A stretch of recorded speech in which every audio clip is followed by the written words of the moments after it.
you take a knife and you separate the top northern corner, which is a little bit more than 1% of that. So imagine, let's say there were 100 pieces of apricot in front of you. It's just one whole apricot.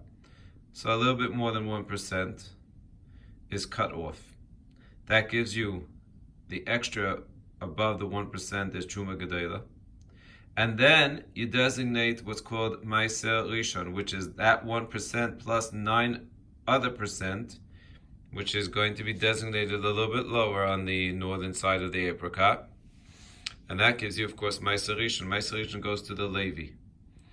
A Levi, from his Meiser Rishon, separates Trumas Meiser, which is 1%. Hence, that percent that you already separated, so we already separated from here, 1% plus the extra we said was Truma Gedol, the extra 1% is going to be the Trumas Meiser from the 10%. Now, the other 9% you don't need to separate. Why? Because that other 9% of this apricot I could eat because we don't give it to the Levim anymore. And Meiser Rishon is not considered something that's usher to a non-Kohen or a non-Levi.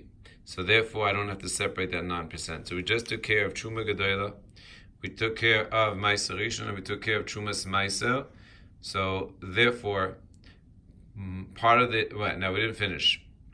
The next part is taking care of possibly being Meiser Sheni or Meiser Ani. What does that depend on?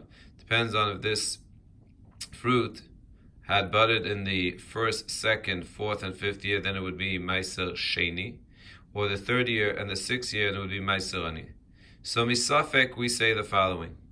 On the southern part of this delicious looking apricot is going to be Meiser Sheni. Now Meiser Sheni, of course, you can't eat. You have to bring it to Yerushalayim, but we can't do that today. We're tameh. So therefore you are mechalel, which means you redeem that kedusha onto a coin. This coin here that we have designated, I don't have a shekel on me right now, is now taking on the kedusha of that Meiser Sheni, and therefore now this part of this area which was designated as Meiser Sheni, I can now eat. There's still a possibility that it's the third or the sixth year, and it's Meiser Ani. Therefore, if it's the third or the sixth year, we can make a condition, then this will be designated as Meiser Ani. And therefore, this Meiser Ani I could still eat. It's interesting that we don't have to give it to the Ani. I think one of the svaras is because really the Ani is not makrid and he's moichel on it.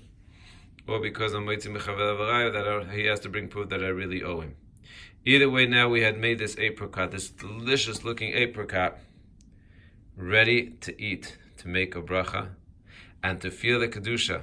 We always say over from the Klassenberger Rebbe that when he came to Eretz Yisrael after the war, and he took a bite from the fruits of Eretz Yisrael, he started crying. He asked him, why are you crying? He said, because the Gemara says that after the Churban Beis Hamikdash, the taste of the fruits of Eretz Yisrael was taken away. And that what that tam meant, that people were changed by the taste of the fruits of Eretz Yisrael. So he asked him, so why are you crying? He said, because it has not fully been taken away. He was able to recognize it.